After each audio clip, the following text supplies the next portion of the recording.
মানুষ পরাধীন থাকলে যে কি অবস্থা হয়, আজকে আসার সময় মাওলানা সিরাজ ভাই বলছিলেন যে অনুষ্ঠানটা করার আগে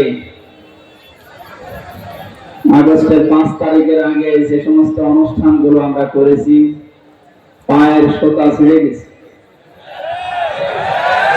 এক এক জায়গায় যাওয়া লাগবে 14 বার করে। আল্লাহর জমিনে আল্লাহর কোরআনের কথা মানুষ শুনবে, বলবে, যে মানুষগুলোর কাছে অনুমতি চাইতে যাওয়া লাগতো, ওদের লজ্জা করতো না?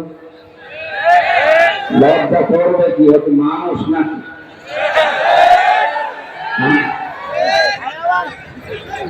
মানুষ হলে তাদের কাছে কোরআনের কথা বলতে যাওয়ার জন্য অনুমতি চাইতে যাওয়া লাগবে, তারা মানুষ কি করে হয়?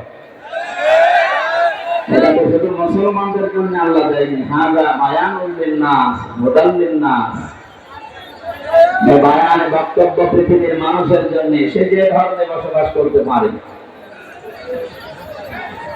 সুতরাং বক্তব্যগুলো আল্লাহ দিয়েছেন তামাম পৃথিবীর সব মানুষের জন্য। আল্লাহ দিয়েছেন জীবিত মানুষদেরকে আমার কোরআনে কারীম শোনা। হাযা বায়ানুল লিন-নাস ওয়া হুদান ওয়া রাহমাতুল ওয়া মাউইযাতুল লিল মুত্তাকিন। আল্লাহ তাআলা বলেন, এর ভেতরে যত বক্তব্য আছে আমি আল্লাহ দিয়েছি, এটা চিন্তা মানুষের জন্য। অথচ 15.5 বছরে কি দেখলাম আমরা? জীবিত মানুষদের সামনে কোরআনের কথা শোনানো হয়েছে। আপনি পড়তে পারেন, পড়েন, শোনান। মরে গেছে তখন পড়ে, মরে গেলে পড়ে তখন কি? এমন একটা দিক আর বিভাগ ছিল না যে জায়গায় দুর্নীতির খাওয়া ছিল না। যারা উপদেষ্টা দায়িত্বে এখন আছে কি বলছে দেখেন না? যেখানে হাত দেয় ওই জায়গাটায় দুর্নীতিগ্রস্ত। হাত দেব কোথায়? সুতরাং যারা এগুলো করেছিলেন নিজেদের কপালে নিচে আগুন লাগিয়েছে। আপনি আলেমদেরকে কোরআনের কথা বলতে দেননি, আলেমদের ক্ষতি করেননি, করেছেন আপনি নিজের ক্ষতি। কত বড় দুর্নীতিগ্রস্ত হলে দেশের জাতীয় মসজিদের ক্ষতি পর্যন্ত পালিয়ে যান। লজ্জা আছে ও লোকটা আবার আজকে এসেছে নামাজ পড়াতে, ওর পেছনে নামাজ হয় না? যে লোকটা নৌকা মার্কা নিয়ে ভোটে দাঁড়ায়, ওর পেছনে নামাজ পড়া যায় না? এজন্য পিটিয়ে বের করে দিয়েছে মুসল্লিরা। কিসের নামাজ?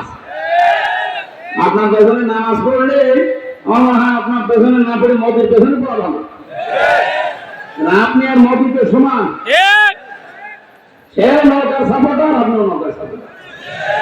আরে নামের আগে আপনি মুফতি লিখে রেখেছেন। কিসের মুফতি?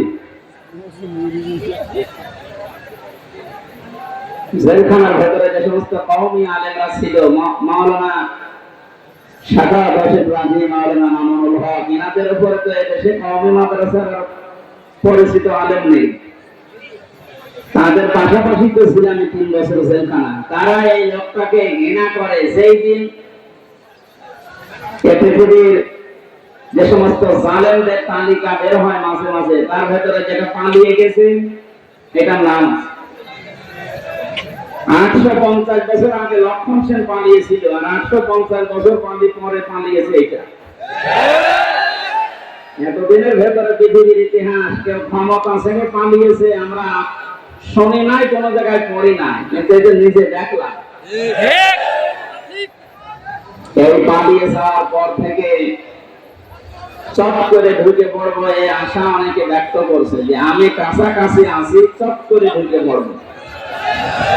আমি বাস্তবতা টের পাচ্ছে। পালিয়ে যাওয়া ইমাম যদি মসজিদে ঢুকলে এই অবস্থা হয়, আজকে ঢাকা রণক্ষেত্র হয়েছিল বায়তুল মুকাররম। যারা এর সাথে জড়িত, এই সন্ত্রাসী কর্মকাণ্ডের সাথে নিরীহ মুসল্লিদের যারা পিটিয়েছে, প্রত্যেকের আমরা শাস্তি দাবি করছি। দণ্ডারি করার জায়গা পান না, নামাজ পড়াতে এসেছে চোর করে। মনে হচ্ছে ওর পেছনে নামাজ পড়তে মানুষ লালায়িত হয়ে আছে। যেদিন এই জালেমাকে কওমি জননী উপাধি দিয়েছিল এই শয়তানটা, সেই দিন থেকে কওমি মাদ্রাসার আলেমদের মন থেকে এই আলেম নামে জালেম উঠে গেছে। জেলখানায় ওর নামে বদদোয়া হতো, এই রুহুল আমিন যে লোকটা, বাবা ভালো ছিল, আল্লাহর ওলি নিঃসন্দেহে। মাওলানা